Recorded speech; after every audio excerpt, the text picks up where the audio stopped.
Hello students. इस video में हम डिस्कस करने वाले हैं जो हमारा पेपर है मीडिया इन हिस्ट्री, उसकी जो थर्ड यूनिट है रेडियो ट्रांसमिशन वाली, उसका थर्ड पार्ट हम इसमें डिस्कस करेंगे। दो पार्ट पे ऑलरेडी वीडियो बन चुकी है जो चैनल पे मैंने अपलोड की हुई है, तो आप वहां से देख सकते हैं। ये थर्ड पार्ट है। इससे पहले वाली वीडियोस में हमने देखा था कि जो फर्स्ट वीडियो है उसमें देखा था कि कैसे रेडियो की स्टार्टिंग होती है इंडिया में ड्यूरिंग द ब्रिटिश इरा। फिर उसके बाद हमने उसके बाद वाली रीडिंग में देखा कि आफ्टर इंडिपेंडेंस क्या सिनेरियो था रेडियो को लेकर के, क्या क्या पॉलिसीज थी गवर्नमेंट की। तो 1970s तक वहां से देखा था। अब ये वाली वीडियो में हम डिस्कस करेंगे radio transmission, government policies and bandwidth matters since the 1970s। तो चलिए इसमें स्टार्ट करते हैं कि 1970 के बाद से, सिंस यानी कि 1970 के समय से इंडिया में इंडियन गवर्नमेंट की क्या पॉलिसीज रही रेडियो को लेकर के। ठीक है। और उसमें हम देखेंगे कि किस प्रकार से जो है demise of licence Raj in India and rise of FM radio, community radio and podcasting, कैसे जो है लाइसेंस राज को खत्म किया जाता है, कम होता है वो, उसका ह्रास होता है, और कैसे जो है एक नया एफएम रेडियो जो है एक रेडियो की दुनिया में जो है क्रांति लेकर के आता है, और कम्युनिटी रेडियोज जो है सर्विसेज स्टार्ट होती हैं, और कैसे पॉडकास्टिंग जो है एक नई हम बोल सकते हैं टेक्निक, लोगों को एंटरटेन करने को, लोगों के साथ में लोगों को एजुकेट करने को, लोगों के साथ कनेक्ट होने के लिए एक नई टेक्निक जो है पॉडकास्ट जो है उभर करके सामने आती है। तो जैसा कि हमने देखा कि since 1947 all India radio has been an institution that has benefited the nation's mentality and cultural environment. हमने देखा कि 1947 में जो ऑल इंडिया रेडियो स्टेशन है उसने बहुत सारे ऐसे प्रोग्राम्स चलाए जिसने लोगों को एजुकेट करने में, लोगों को जो है जानकारी देने में, इंफॉर्मेशन देने में, न्यूज़ वगैरह देने में बहुत सारे, और एंटरटेन करने में बहुत ही अहम भूमिका निभाई। Air, the national broadcaster at the time, had a virtual monopoly on the airwaves in the years immediately after India's independence। और हम देखते हैं कि स्वतंत्रता के बाद जो ऑल इंडिया रेडियो है उसी की मोनोपोली रहती है, क्योंकि वही एकमात्र ऐसा रेडियो स्टेशन रहता है इंडिया में, और उसको सेंट्रलाइज कर दिया जाता है। उसकी जो सर्विसेज हैं वो सारी की सारी गवर्नमेंट के अंडर में रहती हैं। The Indian public came to rely on air as their only source of news, opinions, information and entertainment. और जो इंडियन पब्लिक है वो उनको ये सारी जानकारियां, न्यूज वगैरह, ओपिनियन वगैरह, इंफॉर्मेशन वगैरह और एंटरटेनमेंट, गाने वगैरह सुनने का, सारी चीजें कहाँ से मिलती थी? सिर्फ और सिर्फ ऑल इंडिया रेडियो स्टेशन के द्वारा ही ब्रॉडकास्ट की जाती थी। In 1960s, with the advent of transistor radios, they were on the handlebars of every passing bicycle।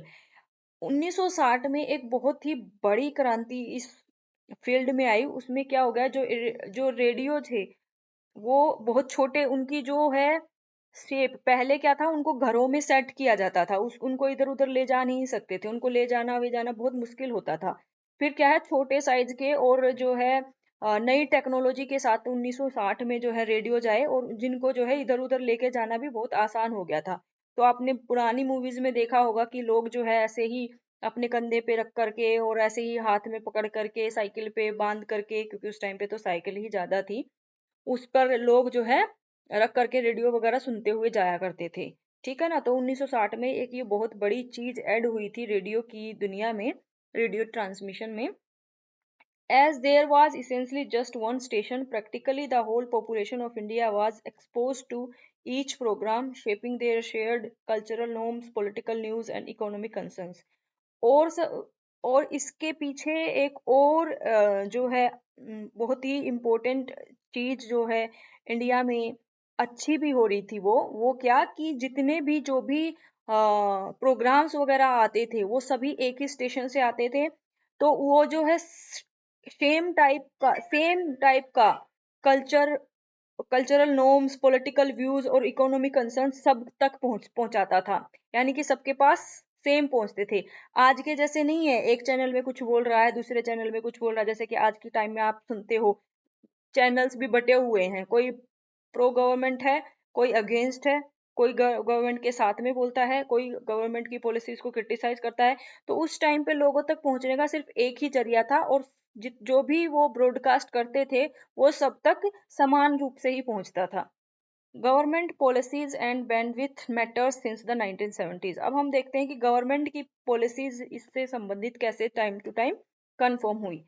अच्छा, अब जो all India radio station has confirmed in its annual reports and on its website that one of the primary goals of Indian broadcasting is to provide information, education and wholesale entertainment. With this motto, Bahujan Hitaya Bahujan Sukhaya, the benefit and happiness of larger section of the people। जो all India radio station है उसने अपनी annual reports में भी ये बोला, और अपनी वेबसाइट पे भी ये उन्होंने लिखा कि उनका जो काम है वो क्या है, वो इंफॉर्मेशन प्रोवाइड करवाना, एजुकेशन देना, लोगों को शिक्षित करना, और उनको पूरा का पूरा एंटरटेनमेंट, उनका मनोरंजन करना है। ठीक है, और उसका वो किस मोटो के साथ काम कर रहे थे, बहुजन हिताय बहुजन सुखाय। ठीक है, और उसमें उसका क्या मतलब है, benefit and happiness of large section of the people.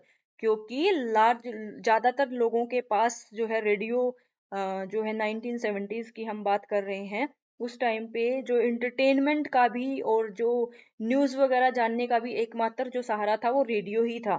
ठीक है, it also makes an effort to produce and transmit varied programs designed to awaken, inform, enlighten, educate, entertain, and enrich all sections of the people, with due regard to the fact that the national broadcast audience consists of whole series of public। और उस time पे बहुत सारे जो है इसी के तहत, रेडियो के तहत ही बहुत सारी प्रोग्राम्स वगैरह आते थे, और उन प्रोग्राम्स का मकसद क्या होता था, लोगों को अवेकन, अवेकन का मतलब उनको जागरूक बनाना, इन्फॉर्म करना, उनको जानकारी देना, एनलाइटन करना, उनको सब तरीके की नॉलेज से परिपूर्ण करना, एजुकेट करना, उनको एजुकेशन देना, शिक्षित करना, एंटरटेन करना, उनका मनोरंजन करना, और जितने भी सेक्शंस होते थे सोसाइटी के, जितने भी लोग होते थे, सब तक समान मात्रा में इन सारी चीजों तक पहुंचाना।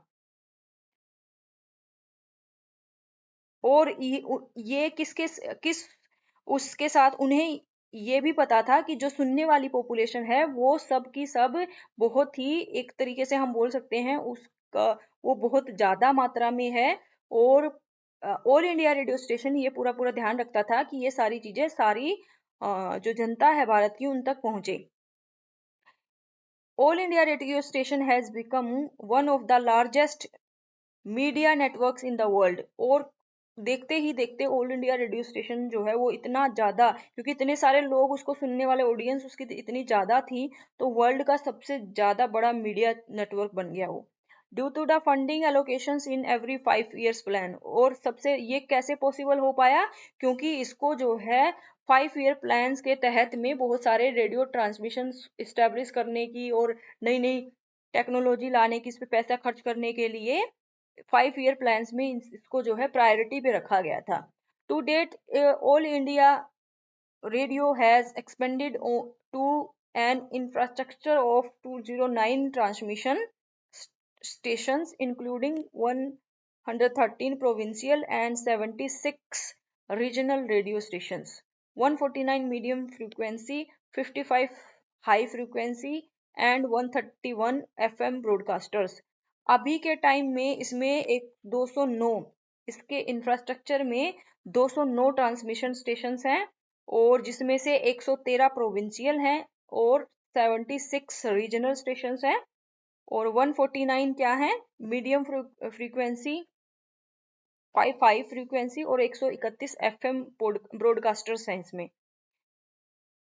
ठीक है, the government ministry of information and broadcasting formed a committee with Ashok Chanda as its head to conduct the country's first comprehensive evaluation of the state-run media in 1964। 1964 में एक जो है कमेटी बनाई गई अशोक चंदा के नेतृत्व में। उसका क्या काम था कि जो स्टेट के द्वारा जो मीडिया को रन किया जा रहा है, जो चलाया जा रहा है, उसको इवेलुएट करना, उसमें देखना कि कहाँ कहाँ पे कमियां हैं, कमियां हैं तो उन कमियों को कैसे दूर किया जा सकता है। ठीक है। Previously serving as the Auditor General of Government of India, Chanda examined and evaluated the operations, policies, programs and production of the various media units of the military. और उससे पहले वो क्या थे? अशोक चंदा कौन थे? Auditor general of government of India थे।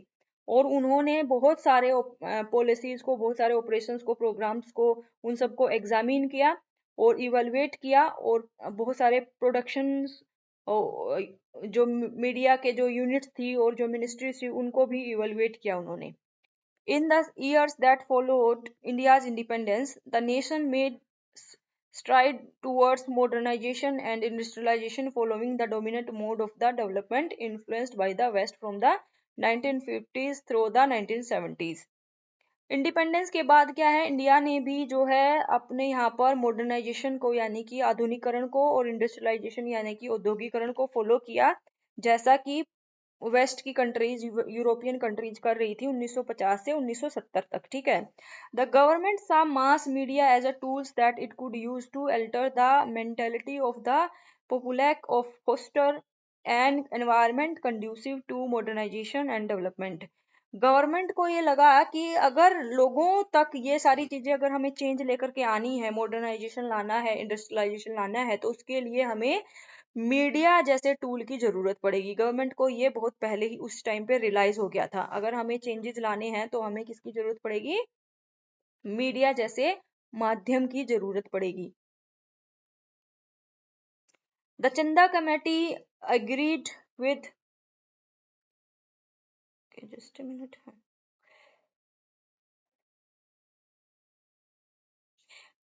The Chanda Committee agreed with this viewpoint and voiced its displeasure with the priority allotted to expanding mass media in the country. According to committee, the government has insufficiently used the media to inform, educate and inspire people to participate in economic and social growth programs. लेकिन जो चंदा committee establish की गई थी उसका ऐसा मानना था, उन्होंने जो इवेलुएट किया, जो एग्जामिन किया, वो क्या किया कि सरकार जो एलोकेशंस, जो खर्चा कर रही है रेडियो वगैरह पे और मास मीडिया पे, वो क्या है, सफिशिएंट नहीं है। ठीक है। According to the committee, the government has insufficiently use the media to inform. उसका ऐसा मानना था कि गवर्नमेंट जो है वो मीडिया का जो है लोगों को इन्फॉर्म करने में, एजुकेट करने में, इंस्पायर करने में, जिससे कि वो जो इकोनॉमिक और सोशल ग्रोथ प्रोग्राम्स है उनमें पार्टिसिपेट करे, उसमें बहुत ही इनसफिशिएंटली उसका जो है मीडिया का जो है कम इस्तेमाल कर रही है। ठीक है। After comparing the allocation of funds in each plan, the committee found that government had consistently overlooked the radio.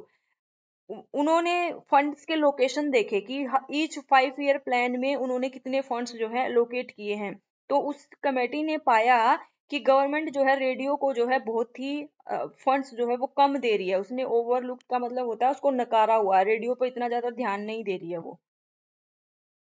The Chanda Committee highlighted the need for further steps to promote a wider variety of all India radio stations' technical coverage while providing commentary on the rules and strategies that govern the All India Radio's range in India.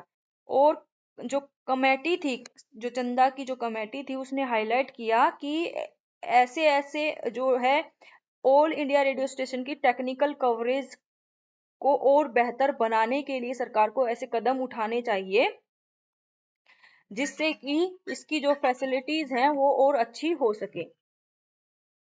चंदा committee ने ये भी note किया कि जो transmissions थे ना और जो इंस्ट्रूमेंट्स थे, जो ये सर्विसेज को डिलीवर करते थे रूरल एरियाज में, वो भी बहुत इनइफेक्टिव थे।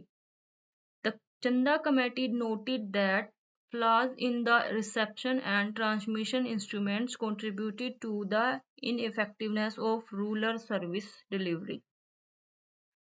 The up the upkeep of receiving equipment was harming community listening. और इससे क्या हो रहा था, जो listeners थे, community listeners थे, उनको बहुत ज्यादा परेशानी हो रही थी। वो जो पर्पस था ट्रांसमिशन का, जो सर्विसेज प्रोवाइड करने का, वो सर्विसेज कम्युनिटी तक पहुंच ही नहीं रही थी. It argued that the mass manufacture of transistorised devices at affordable prices and the distribution of such devices would provide coverage to rural regions in tangible way. जो transistors जो डिवाइस थे ना, वो उनका इस कमेटी का ऐसा मानना था कि अगर उनको ऐसे अफोर्डेबल रेट्स में अगर उसको प्रोवाइड करवाया गया तो जो रूरल रीजन्स हैं, जो ग्रामीण इलाके हैं, वहां तक रेडियो की जो सर्विसेज हैं वो आसानी से पहुंच सकती हैं. The report emphasized the need to provide at least 2 broadcast channels in every location to improve the coverage overall quality. उसने क्या रिपोर्ट में क्या बोला कि अगर जो क्वालिटी को अगर अच्छा करना है, बेहतर करना है, तो हर एक लोकेशन में 2 ब्रॉडकास्ट चैनल्स जरूर होने चाहिए, क्योंकि इनकी क्या होती है, फ्रीक्वेंसी होती है, और जो स्टेशंस हैं, जो रेडियो स्टेशंस दूर होने की वजह से वहां तक फ्रीक्वेंसी नहीं पहुंच पाती थी, और क्या होता था, उसमें रेडियो में आवाज ही नहीं आती थी. ठीक है, तो उसने क्या सजेशन दिए कि हर किसी लोकेशन पे कम से कम 2 ब्रॉडकास्ट चैनल तो होने ही चाहिए. According to report's findings, the committee proposed to install low-power broadcasters in every compact agricultural area. और उसने ये भी सजेशन दिया कि हर एक एग्रीकल्चर रीजन में, एरिया में क्या करना चाहिए, लो पावर ब्रॉडकास्टर्स को इंस्टॉल करना चाहिए. These broadcasters would mainly supply services for agriculture, education and health ministries. और उसने बोला कि ये ब्रॉडकास्टर्स मेनली कौन कौन सी सर्विसेज सप्लाई करेंगे, एग्रीकल्चर, एजुकेशन और हेल्थ मिनिस्ट्रीज की. The air proposed implementing FM only. FM क्या था, फ्रीक्वेंसी मॉड्यूलेशन. एफएम को बोलते हैं फ्रीक्वेंसी मॉड्यूलेशन इन मेजर सिटीज. फिर जो ऑल इंडिया रेडियो स्टेशन ने एक एफएम को जो है लॉन्च करने की, कुछ बड़ी बड़ी जगहों पर, बड़ी बड़ी शहरों में लॉन्च करने का उसने जो है आइडिया वो लेकर के आई, प्रपोज्ड किया, which was possibly raised by the report, suggesting that such small transmitters may use FM. और उसने बोला कि ये जो स्मॉल स्मॉल ट्रांसमीटर्स है ना, इनमें एफएम की फ्रीक्वेंसी पकड़ना ज्यादा आसान होगा. Moreover, the report proposed that Indian government draft a strategy for producing FM receiving sets simultaneously in the country. और रिपोर्ट में बोला कि इंडियन गवर्नमेंट को एक स्ट्रेटजी बनानी चाहिए जिससे कि एफएम जो है को ज्यादा प्रोड्यूसिंग हो, ज्यादा से ज्यादा एफएम के जो है नेटवर्क जो है स्टेशंस जो है इस्टेब्लिश्ड हो. However, the first FM station began broadcasting from Madras only in July 1977. ये सारे स्टेप्स लेने के बावजूद भी पहला जो एफएम स्टेशन स्टार्ट किया गया वो कहाँ पर, मद्रास में 1977 में इसने ब्रॉडकास्ट करना स्टार्ट किया, जुलाई 1977 से. अब देखते हैं radio broadcasting at national, commercial and rural levels. According to the findings of the committee, a technical infrastructure constructed with public funds was being used to spread misinformation about policy making as a platform for creating political agenda. इस committee के हिसाब से इस committee ने ये छानबीन की कि जो पब्लिक फंड से जो इंफ्रास्ट्रक्चर बनाए गए हैं, जो कंस्ट्रक्ट किए गए हैं रेडियो स्टेशंस के लिए, उसको जो है मिसयूज किया जा रहा है. किसके लिए, कि जो सरकार की पॉलिसीज हैं उनके बारे में जानकारी देने के लिए, या फिर पॉलिटिकल राजनीतिक अपना जो है पर्पस पूरा करने के लिए. यानी कि किया किसके लिए जाना चाहिए था इनको, लोगों तक, जनता तक इंफॉर्मेशन पहुंचाने के लिए और उनको एंटरटेन करने के लिए, उनको एजुकेट करने के लिए. लेकिन किया किसके लिए जा रहा था, पॉलिटिकल प्रोपोगेंडा के लिए. ठीक है, पॉलिटिकल पर्पस के लिए उसको यूज किया जा रहा था. The all India radio choose poor talent, और जो ऑल इंडिया रेडियो था उसमें क्या था, वो जिसके पास कम टैलेंट होता था उसको चूज करते थे। Stifle staff initiative for experimental shows, और जो है पूरा का पूरा उनके पास परमानेंट स्टाफ भी नहीं होता था। And paid too littles to artist, और जो आर्टिस्ट होते थे प्रोग्राम करने वाले उनको भी बहुत कम पैसे दिए जाते थे। There was also a lack of interest in the programming subject matter, production values or aesthetics due to increased centralization and bureaucratization।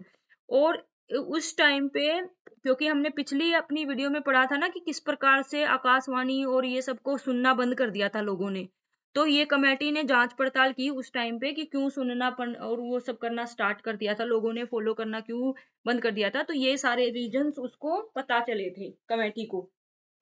ठीक है, तो फिर इसमें क्या हो रहा था कि और क्या था कि जो प्रोग्राम का जो सब्जेक्ट, यानी कि कौन से प्रोग्राम्स होने हैं, उसको कैसे प्रोड्यूस करना है, उसके उसमें क्या क्या दिखाना है, और उसमें जो भी सेंट्रलाइजेशन था, कौन से प्रोग्राम दिखाने हैं कौन से नहीं दिखाने हैं, वो भी पावर किसके पास थी, उसको बेसिकली हम देखते हैं कि गवर्नमेंट उसको पूरा का पूरा ओवर रूल कर रही थी।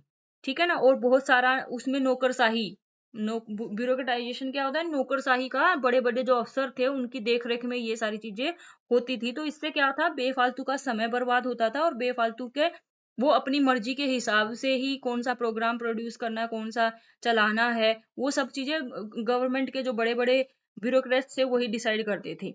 The investigations conducted by the committee revealed something that listeners had suspected for some time, namely that the government programming broadcast by air was monotonous, uninteresting and lacked diversity।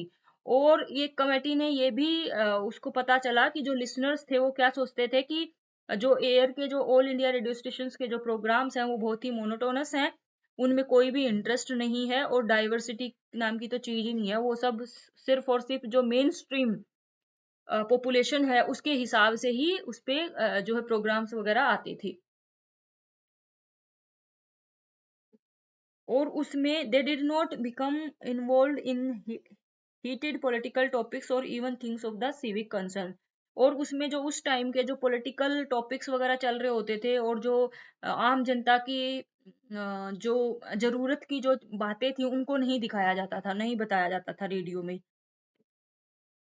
According to Chanda Committee, one of the reasons the All India Radio programs were not more well liked was that there was no reliability way to measure how many people were listening to each program and what they thought of it।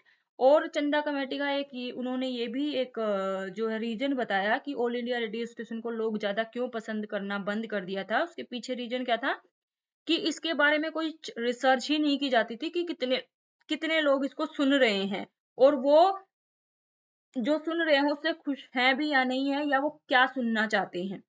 ठीक है ना, उसके ऊपर में तो कुछ था ही नहीं कि लोगों को क्या पसंद है क्या पसंद नहीं है।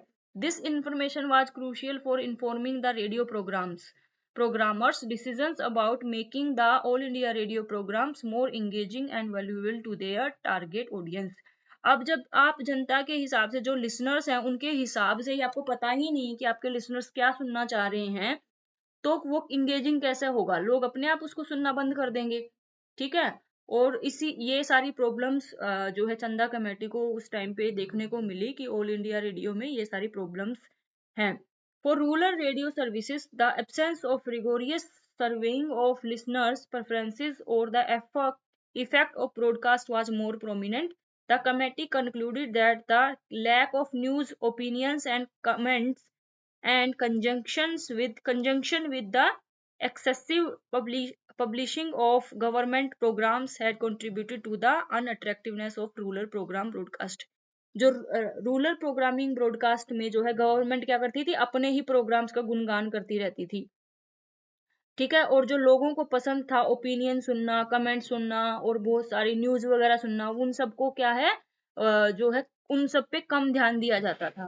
तो कमेटी ने ये भी जो है सर्च किया कि ये भी एक रीजन है कि जो ऑल इंडिया रेडियो स्टेशन के जो रूरल प्रोग्राम्स हैं उसमें लिसनर्स की संख्या जो है वो कम हो रही है। The primary goals of All India radio stations rural broadcasting were to increase enthusiasm for the nation's effort to improve all aspects of life, to give village access to information that would enhance their daily lives, to promote understanding of national principles, and to amuse the populace.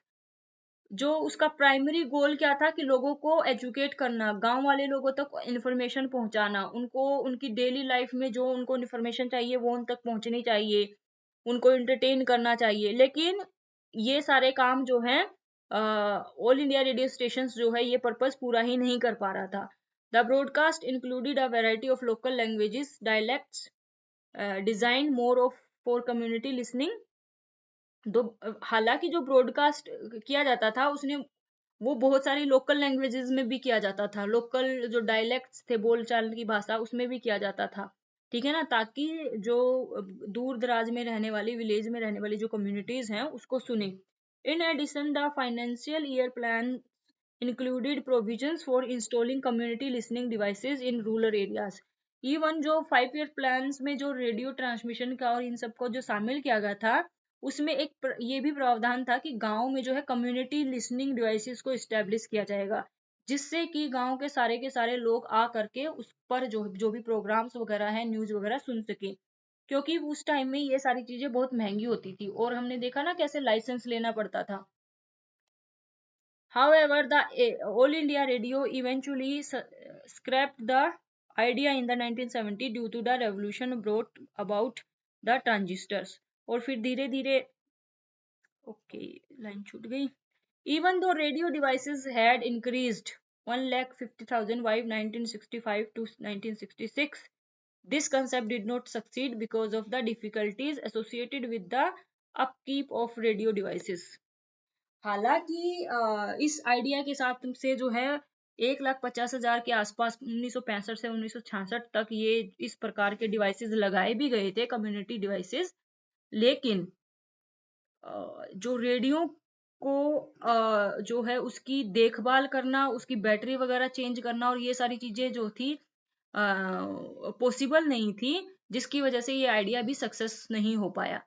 However, the All India Radio eventually scrapped the idea in 1970s due to the revolution brought about the transistor। फिर क्या होता है 1970 में जो transistor वगैरह आ जाता है, फिर उससे क्या होता है ये आइडिया को जो है all India radio station drop कर देता है। Abuse of media and search for autonomy. जैसा कि अभी हमने ऑलरेडी थोड़ा सा डिस्कस किया कि जो मीडिया है उसको बेसिकली पॉलिटिकल पार्टीज अपने एजेंडा को पूरा करने के लिए और उन पे अपने गवर्नमेंट प्रोग्राम्स वगैरह, गवर्नमेंट स्कीम्स वगैरह की हमने ये किया हमने वो किया, जैसे कि आजकल भी होता है वैसा उसके उसमें भी उसका उस टाइम पे मिसयूज हो रहा था, ठीक है। तो the committee suggested establishing two independent public corporations, one for radio and one for television. तो उसमें इंडिपेंडेंस लाने के लिए, गवर्नमेंट के कंट्रोल से थोड़ा बाहर निकालने के लिए कमेटी ने क्या सजेस्ट किया कि दो इंडिपेंडेंट पब्लिक ऑपरेशंस होने चाहिए, एक रेडियो के लिए होना चाहिए और एक टेलीविजन के लिए होना चाहिए। So each could operate independently, जिससे कि दोनों के दोनों जो है स्वतंत्रता पूर्वक अपने काम कर सकें।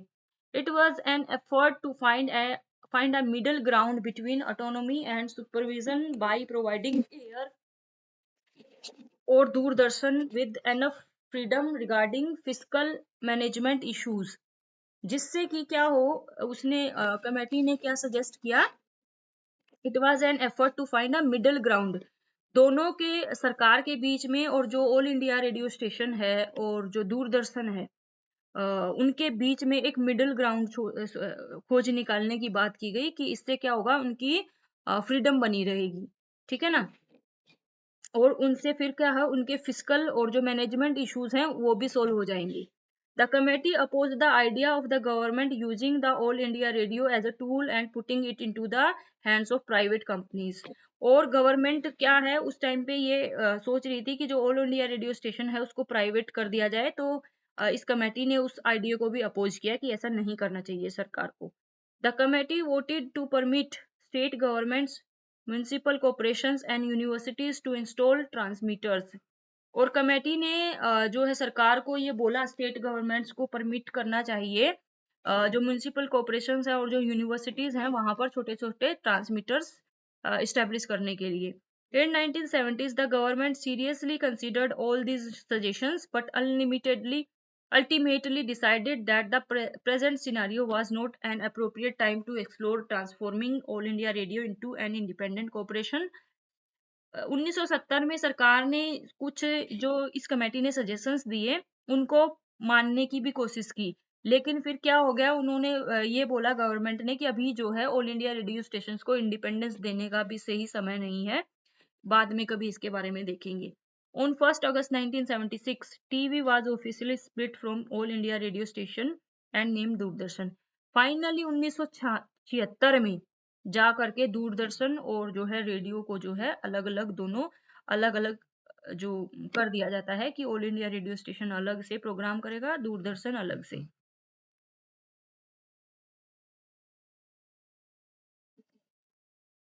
In August 1977, the government published the white paper on the misuse of mass media. 1977 में एक पब्लिकेशन आता है जिसका नाम था white paper on the misuse of the mass media. Shortly after that, a committee led by a veteran newspaper editor B.G. Varghese was established to investigate the possibility of autonomy of digital media. क्यों लेकर के आए थे, एक committee बनाई गई थी और उसके जो एडिटर, उसके जो किसके उसके जो हेड थे वो थे B.G. वारगेस.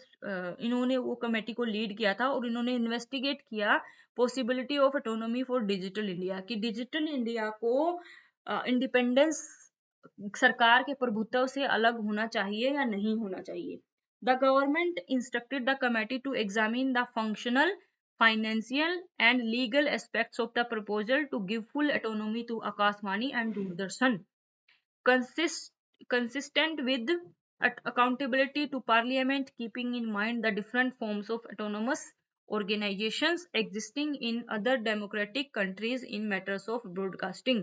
किस लिए गवर्नमेंट ने इस कमेटी को बोला कि आप लोग ये देखिए कि अगर आकाशवाणी और दूरदर्शन को हम ऑटोनोमस बॉडी बना देते हैं तो उनके फाइनेंशियल और उनके जो फंक्शंस हैं और जो उनके क्या क्या लीगल एस्पेक्ट्स क्या क्या होंगे, मतलब उसमें क्या क्या बदलाव आएंगे, क्या क्या चेंजेस आएंगे, और कैसे वो जो ये ऑटोनॉमी अगर इनको मिल जाएगी तो वो पार्लियामेंट के थ्रू कैसे, पार्लियामेंट के प्रति कैसे वो अकाउंटेबल रहेंगे.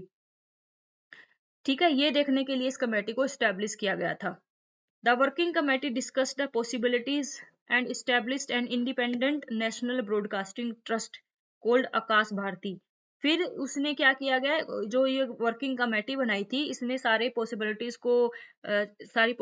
की छानबीन की फिर, और एक नेशनल ब्रॉडकास्टिंग ट्रस्ट बनाया गया जिसका नाम था आकाश Bharti, which is a non-profit making body and essential public service licensed to operate under a parliamentary charter and accountable to the parliament.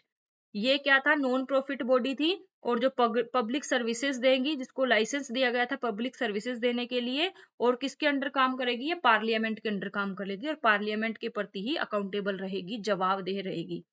The most important part of the trust would be its board of trustees, which would include 12 or 21. और सबसे important part ये था कि ये जो trust होगा इसके board के जो मेंबर्स होंगे वो 12 से 21 तक हो सकते हैं.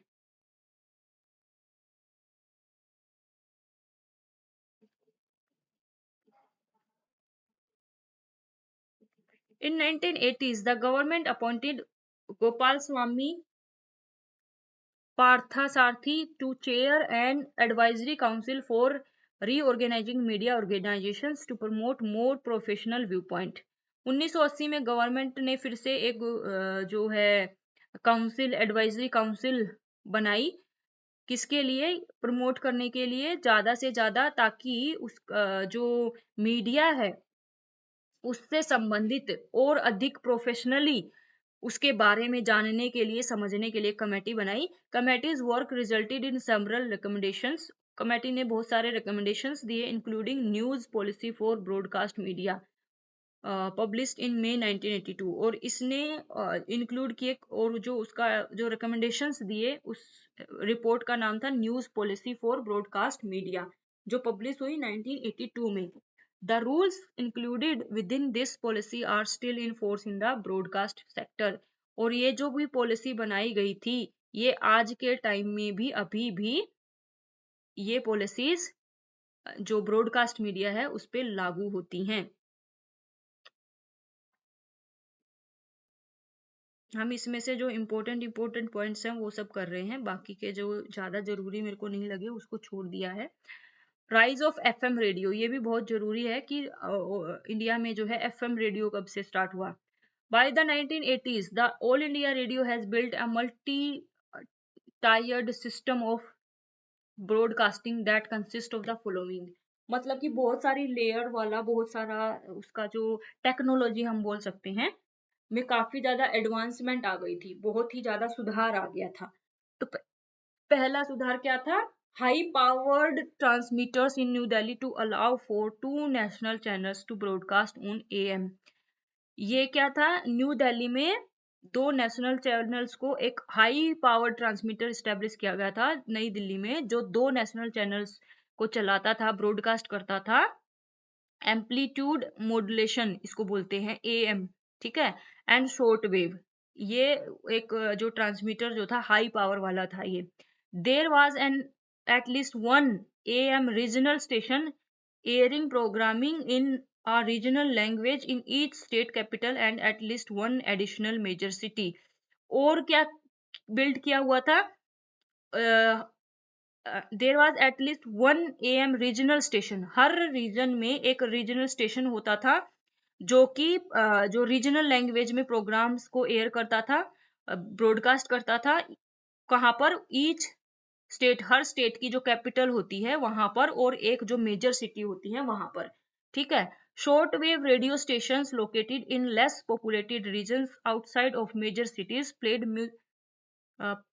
Music and news in the local language. Short wave radio station भी बनाए गए थे, कहाँ पर?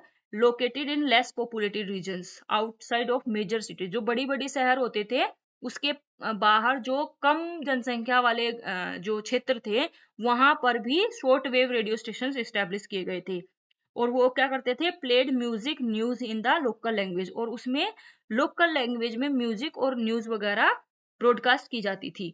विविध Bharati and Indian commercial network based in Mumbai transmitted FM frequency modulation, AM and short wave frequencies. Vividh Bharati played commercially released music from a variety of genres and languages. और ये विविध भारती जो था बेसिकली कहाँ पे काम करता था? मुंबई में, और ये एक कमर्शियल नेटवर्क था, और इसमें जो है वो अलग अलग तरीके के गाने वगैरह, म्यूजिक वगैरह वो सब अलग अलग लैंग्वेजेस में ब्रॉडकास्ट किया जाता था। On 9th February 1995, the Supreme Court issues a groundbreaking ruling in the case of the Ministry of Information and Broadcasting versus Cricket Association of Bengal, which permanently altered how the state control the media. हमने जैसा कि बताया ना कि media को पहले वो किसके कंट्रोल में था? ड्यूरिंग द ब्रिटिश ईरा भी वो ब्रिटिशर्स के कंट्रोल में था, इंडिपेंडेंस के बाद भी वो जो है गवर्नमेंट के ही कंट्रोल में था।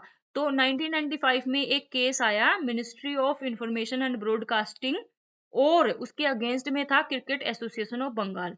तो उसने, सुप्रीम कोर्ट ने अपना निर्णय सुनाया। क्या बोला उन्होंने? According to the decision of Supreme Court, airwaves constitute public property and must be utilised for advancing the public good. उस सुप्रीम कोर्ट ने अपना निर्णय दिया कि ये जो एयरवेव्स हैं वो पब्लिक प्रॉपर्टी के अंदर ही आती हैं, और इनको सिर्फ और सिर्फ पब्लिक गुड के लिए ही इनको यूटिलाइज यानी कि इस्तेमाल के प्रयोग में लाना चाहिए। In the spirit of the verdict, the Supreme Court states that the government should modify its policy of maintaining its control over broadcasting।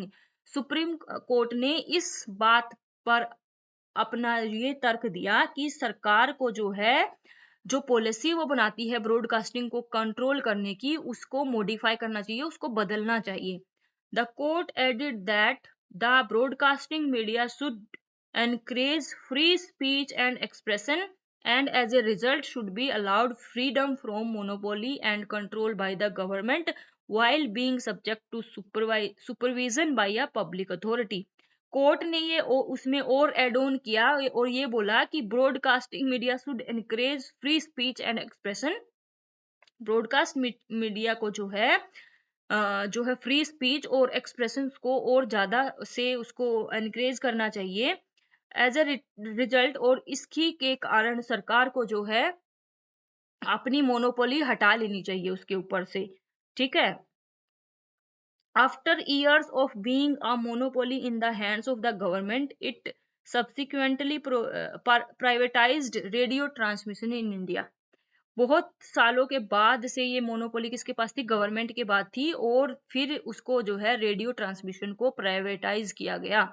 In 1999 the Ministry of Information and Broadcasting declared that it would hold an auction for licensing to start up 140 private FM radio station in total of 40 urban centers on November of in the same year.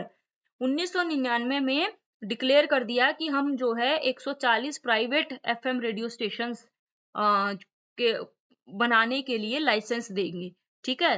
किसने बोला था? ये supreme Court ने, कि भाई अपनी authority के अंदर मत रखो इसको, ये फ्री स्पीच और उसके अंडर आता है, फ्रीडम के अंदर आता है, फ्री स्पीच एंड एक्सप्रेशन, इसको गवर्नमेंट जो है कंट्रोल नहीं कर सकती।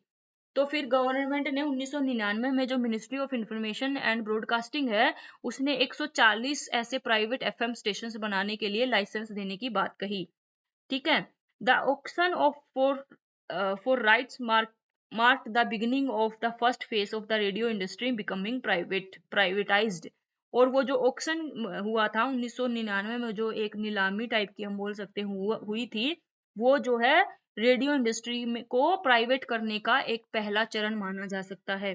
In addition to allocating frequencies to participating private commercial business in auction, the government also set aside one frequency across all 40 urban centers for educational radio। और in addition to allocating frequency to participating private commercial business, क्योंकि उनको frequency देनी थी ना, tower वगैरह लगा करके और वो सब करके फ्रीक्वेंसी वगैरह दी जाती थी ना सैटेलाइट के तहत, तो उसको प्राइवेट कंपनीज को देना था वो गवर्नमेंट को। तो उसने बहुत सारे जो रीजनल अर्बन सेंटर्स में जो एजुकेशनल इंस्टीट्यूट थे, 40 urban centres for educational radios को जो है ये फ्रीक्वेंसी देने की बात कही। The government permitted Indira Gandhi National Open University to use these frequencies to establish the Gyan Vani radio stations for distance education।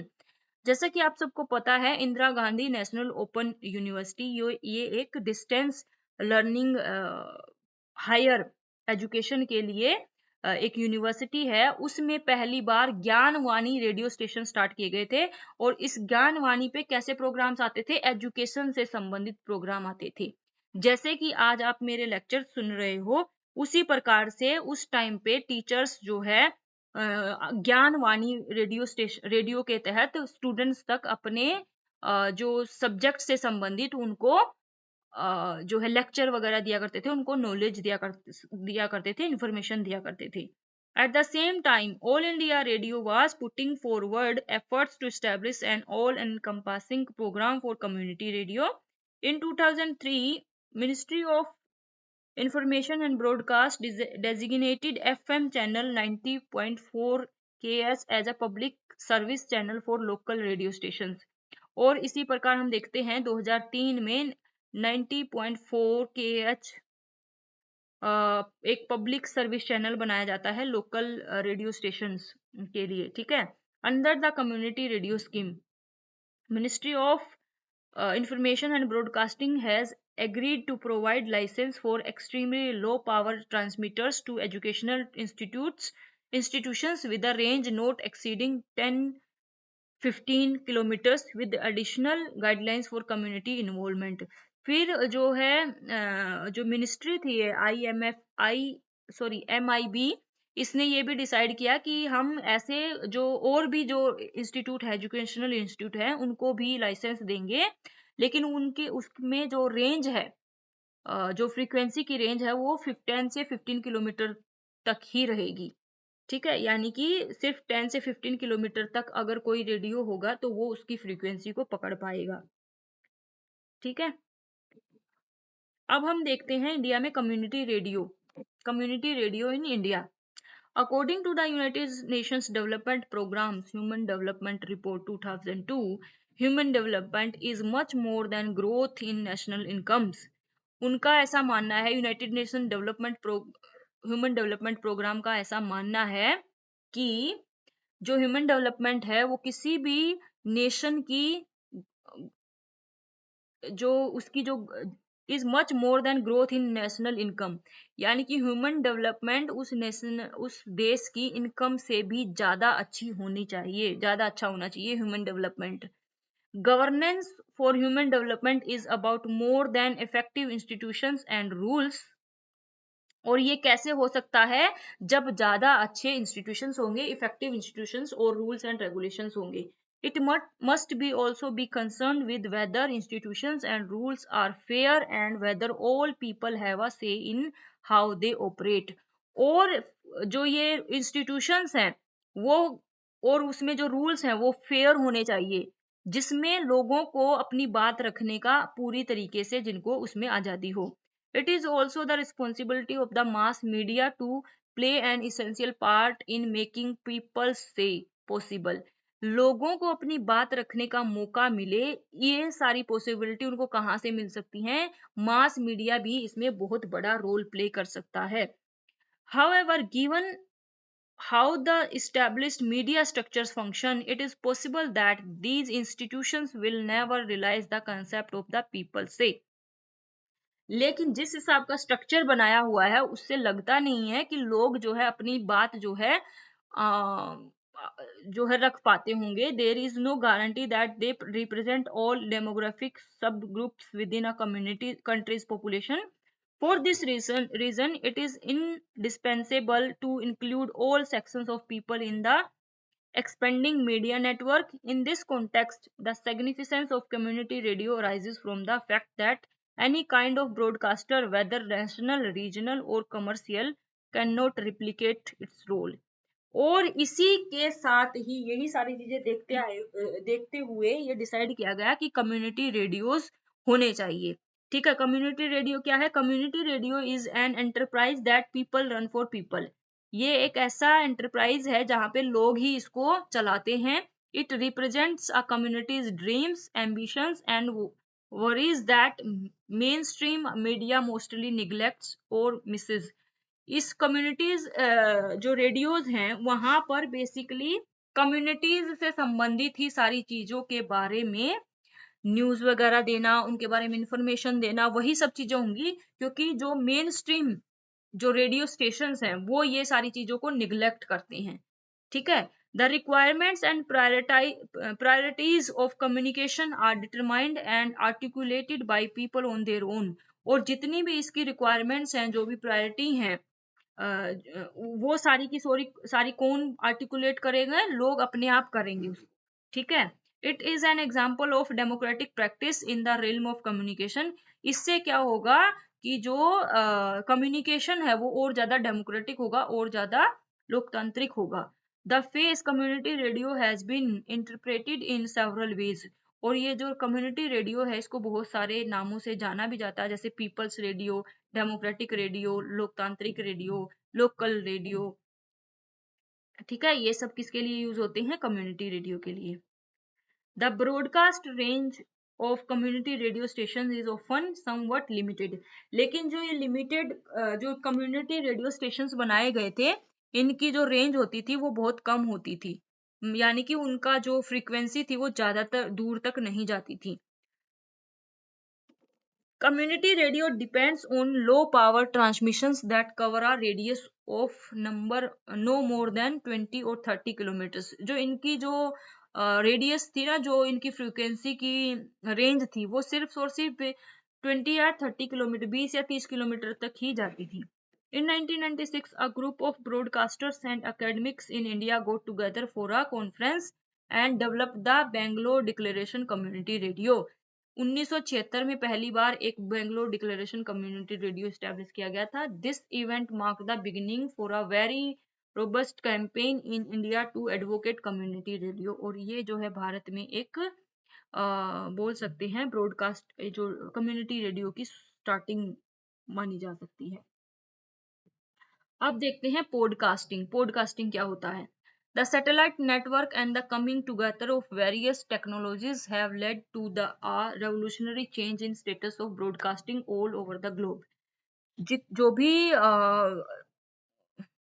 Satellite वगैरह के और ये के डेवलपमेंट से, नई नई साइंस, नई नई टेक्नोलॉजी आने से, साइंस के डेवलपमेंट से क्या हो गया कि ये जो पॉडकास्टिंग एक नई तरीके की कम्युनिकेशन जो व्यवस्था हम बोल सकते हैं उभर करके सामने आई। Many of these innovations have contributed to the rise of new forms of radio. इसको हम एक तरीके का नया रेडियो बोल सकते हैं, सच एज ऑनलाइन रेडियो। और जो ये नई नई टेक्नोलॉजी आई उसने नई नए फॉर्म्स ऑफ रेडियो को जन्म दिया, जैसे कि online radio, satellite radio, podcast, है ना, और wifi radio. The internet and portable music players, MP3 players has given rise to a new phenomena. आजकल तो देखो आप वो कान में लगाने वाले ईयरडोप्स जिसको बोलते हैं, ईयरपोड्स बन गए हैं ना, वायरलेस। मतलब आज के टाइम में तो बहुत ही ज्यादा टेक्नोलॉजी जो है बहुत ही नए नए हम बोल सकते हैं आयाम चुन लिए हैं। बहुत बड़े उस पे है, सतर पे है टेक्नोलॉजी। इस टाइम पे तो बहुत बड़ी, बहुत ज्यादा बूस्ट पे है। लेकिन हम बात कर रहे हैं ये 20s की। उस टाइम पे ये सारी चीजें नई नई हुई थी, MP3 वगैरह आए थे। ठीक है। The word podcast comes from the combination of the terms broadcast. उसका ये जो शब्द है पॉडकास्ट वो आया है ब्रॉडकास्ट से, जिसका एक शब्द होता है iPod, which is the brand name of portable MP3 music player manufactured by Apple. ठीक है। आईपॉड जो बेसिकली ब्रॉडबैंड ब्रॉडकास्ट से आया है, और ब्रॉड जो कास्ट है वो निकला है आईपॉड से। और आईपॉड क्या है? एक एप्पल का ही मैन्युफैक्चर्ड MP3 प्लेयर है। The podcast also makes use of personal on-demand broadcast. Podcasting provides an alternative for listeners with computer access. Podcast वगैरह पहले क्या था, रेडियो वगैरह पर और इन सब पे सुना जाता था। अब कंप्यूटर पे पॉडकास्ट कहाँ से होता है? कंप्यूटर के थ्रू होता है। It began between the beginning of 2004 and latter half of the 2005. 2004 के आसपास ये जो है स्टार्टिंग होती है इसकी पॉडकास्ट की। A podcast is a collective collection of digital video or audio recordings broadcast over the internet, and users may download them most of often in MP3 formats. तो ये पॉडकास्ट क्या होते हैं? वीडियो और ऑडियो होते हैं जिसे हम इंटरनेट के माध्यम से डाउनलोड कर सकते हैं MP3 फॉर्मेट में। These files may be stored and used when the user is online or disconnected. और ये जो यूजर है इसको ऑनलाइन और जब वो ऑफलाइन हो तब भी इसको यूज कर सकता है। Thus, listeners of podcasts do not need to link to the internet programming schedule to listen to the audio file once the user has downloaded the file. Podcast से एक फायदा क्या हो जाता है कि पहले क्या था, रेडियो में जो प्रोग्राम जिस टाइम पे आता था उसी टाइम पे सुनना होता था, लेकिन पॉडकास्ट डाउनलोड हो जाता है तो जब लिसनर चाहेगा तब सुन लेगा। दे कैन रिमाइंड, वो रिमाइंड कर सकते हैं, स्किप कर सकते हैं, फॉरवर्ड कर सकते हैं। ठीक है। और पॉड कहीं पर भी जब उनका मन होगा तभी वो सुन सकते हैं। ठीक है। The to download the file one requires a computer connected to the internet. ये सब तो आपको पता ही होगा कि उसको डाउनलोड करने के लिए कंप्यूटर होना चाहिए जो इंटरनेट से जुड़ा होना चाहिए, और उसके पास जो है सॉफ्टवेयर होना चाहिए जो MP3 फाइल को जो है प्ले कर सके। और इस तरह के जो सिस्टम हैं, जो सॉफ्टवेयर हैं आज के टाइम में तो प्री इंस्टॉल ही होते हैं, जैसे कि iPodder हो गया, Apple's Tunes हो गया, are two examples of podcasting applications that users may use to subscribe to or download podcast over the web for playback on MP3 devices. तो अब तो YouTube ने भी पॉडकास्ट वाला सिस्टम ला दिया है, यानी कि जो मेरी वीडियोस हैं अगर मैं उनको पॉडकास्ट की कैटेगरी में डाल दूंगी तो आप उसमें से सुन सकते हो और वीडियो को डाउनलोड भी कर सकते हो। अभी तक मैंने पॉडकास्ट लिस्ट बनाई नहीं है वैसे। तो चलिए आज की वीडियो में इतना ही। नेक्स्ट यूनिट की वीडियो जो है जल्दी ही अपलोड होगी। कुछ समझ में नहीं आया हो तो कमेंट करके पूछ लेना। वीडियो अच्छी लगी हो तो लाइक कर देना। तो चलिए जल्दी ही नेक्स्ट वीडियो में मिलते हैं, तब तक के लिए बाय बाय।